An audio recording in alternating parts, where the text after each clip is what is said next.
ശുശ്രൂഷ എന്ന് പറയുന്നത് കേവലം ഒരു ചടങ്ങോ കേവലം ഒരു ആചാരമോ അല്ല. ഇതൊരു ആത്മീയ ശുശ്രൂഷയാണ്. നമുക്കറിയാം, ദൈവത്തിന്റെ തിരുഹൃദയത്തിൽ രൂപപ്പെട്ട ഒന്നാണ് വിവാഹം എന്ന് പറയുന്നത്. വിവാഹം ഒരിക്കലും മനുഷ്യനാൽ സ്ഥാപിതമായ ഒന്നല്ല. ആദാമിനെ ദൈവം ഏദേനിൽ നിർമ്മിച്ചപ്പോൾ ദൈവത്തിന്റെ മനസ്സിൽ തോന്നിയ ഒരു ആശയമാണ്, മനുഷ്യൻ ഏകനായിരിക്കുന്നത് നന്നല്ല, ഞാൻ അവന് തക്കതായ ഒരു തുണയെ ഉണ്ടാക്കി കൊടുക്കുമെന്നുള്ളത്. അങ്ങനെയെങ്കിൽ ഹല്ലേലൂയ, നമ്മുടെ എല്ലാം ഏറ്റവും നല്ല ആഗ്രഹം നമ്മുടെ തലമുറകളാണ്.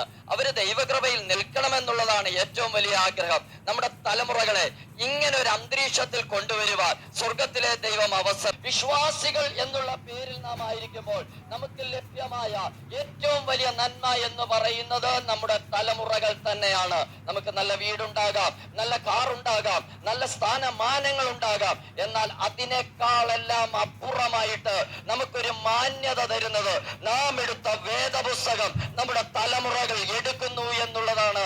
ഒന്നുകൂടെ ഇറങ്ങി പറഞ്ഞാൽ, നമ്മൾ എടുത്ത വേദപുസ്തകം താഴെ വെക്കുവാൻ ഇടവരുത്താത്ത തലമുറകളാണ് നമ്മുടെ എല്ലാം ഏറ്റവും നല്ല